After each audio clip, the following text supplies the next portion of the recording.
është bërë ligji. Po, vazhdo të lutem zoti Bërë ligji. Pyetja ime është për 45 ditë, kjo do të shpallet kjo pronë, që e ka pas për shembull Kujtim Dervishi gjyshi im të pronë aty, edhe unë aplikoj duke paraqit një plan biznesi dhe një projekt. Mas i maron ky projekt, e shpjegoj kryeministi, po flas për të, e shpjegoj shumë qartë, mas i maron ky projekt, kupton, ti më një herë paraqitesh dhe për atë ajo bëhet puna jote, një pyetje kam unë. Nëse tha, mas 45 ditëve del dikush tjetër pretendus për atë, ka punë me mua, tha me shtetin. Jo, stopohet si proces. Më falë. Stopohet si proces. Pyetja ime është, po nëse unë s'dua ta zhvilloj si pronë. Ndërsa jam plotësisht dakord, që duhet infrastrukturë. Po të vesh re, ka një konflikt këtu përsa i përket paketës maleve, për mendimin tim. Unë kam ndërtuar një bujtin, kam 35 vjetë. Vjen ti edhe ndërton pranë meje një bujtin. Ti e i përrashtuar nga taksat, dhe më thonë, për 10 vjetë. Kjo ka një konkurencë të pandershme. Megjithatë, qeveria, mendoj unë e kam ngritur këte, ka mekanizma që mund të rregullojë dhe këte. Unë e kam përfituar 5 vjetë, kam qenë i përjashtuar nga taksa dhe tatimet kur e kam ndërtuar në 94. Përgjithsisht zonë ka mund të rregulluar edhe interesi kam qenë në Londër, kam takuar biznesmen, nuk kishin letra, e pagunte në Flori, thoshte tërte ledhi filanit të shtoka ime, nuk i regjistronin. Paketa e maleve. O zotëri, është qartësuar kjo.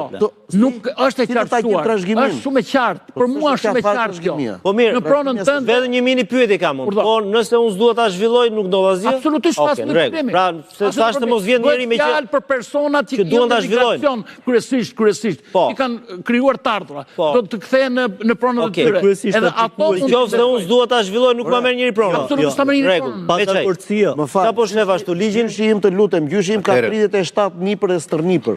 Tash si do ta gjem më Nuk je objekti këtij ligji zotni. Si ta gjem? Po thua ti si objekti këtij ligji. Po, sqaroj pak Iliri. Sqaroj Ilirin, po. Po. Do të dëshiroja dikush këtu të më thonë, e ka lexuar ligjin ndonjëherë? E ke lexuar ligjin?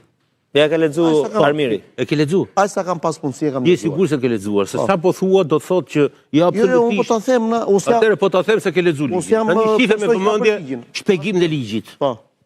Dhe më lejon tani që të shpjegoj ligjin. Po. Qeveria ka ndërtuar një strategji për zhvillimin e zonave potenciale malore. Po. Aja. Dhe hapi parë që bën është përcakton zonat cilat ajo pretendojnë që kanë resurse turistike, i përcakton këto. Po. Çka do të thotë? Objekti i këtij ligji janë vetëm këto zona së pari. Jo kudo. Pra jo nuk kanë kryeministri diet është për një hartë. Jo në çdo fshat po thua. A ka mundësi për ta dëgjuar fund? Ta dëgjojmë të lutem. Më lejo të ta shpjegoj dhe pastaj heqin dorën nga kjo pikë e protestës. Se kur e pash atë pikën atje, te ka 6 pika që keni ju, vërtet u shqetësova, thash ore, ka që të mërshëm që ka ky ligj. Dhe lexove, po. Dhe e mora dhe lexova. Dhe duke qenë objekti asaj skeme së madhe, ne të gjithë flasim dhe askush nuk ka lexuar ligjin. Tani, së pari kjo është e parë.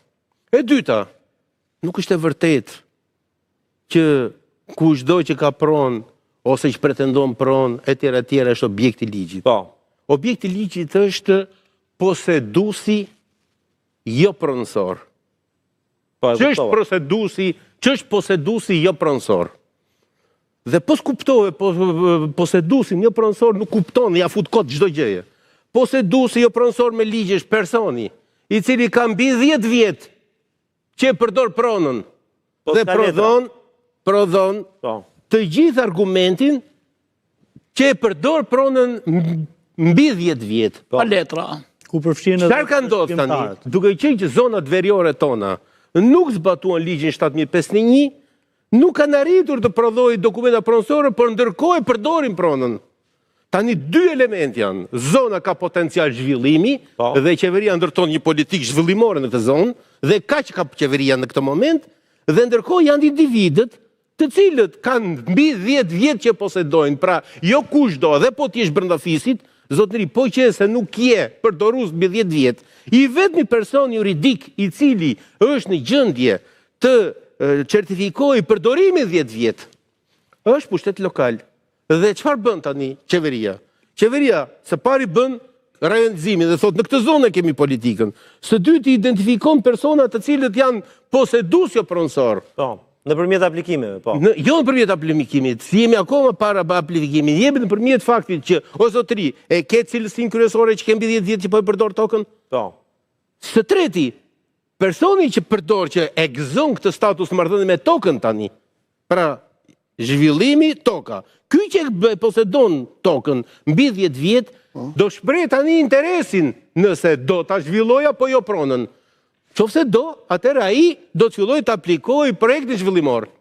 Projekti zhvillimor kalon në një fazë tjetër, por gjithë ky dokumentacion që së pari do të jesh në zonë, së dyti do të jesh posedues jo pronësor, 10 vjet, po. së treti ke interes ti vet, Ta zhvillosh? së katërti fillon edhe aplikon, të gjitha këto kalojnë nëpërmjet pushtetit lokal.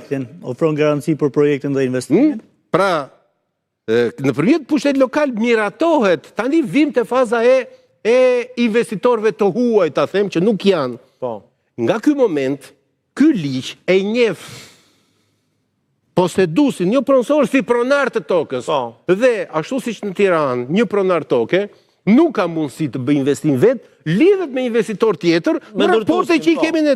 Përse bëhet një gjë e tillë? Për të zhvilluar zonat. Bëhet që nuk përfundon këtu çdo gjë, sepse qeveria për ta stimuluar emergjencën dhe për të prodhuar modelin që mund të avancojmë tepër, thot 500 të parët.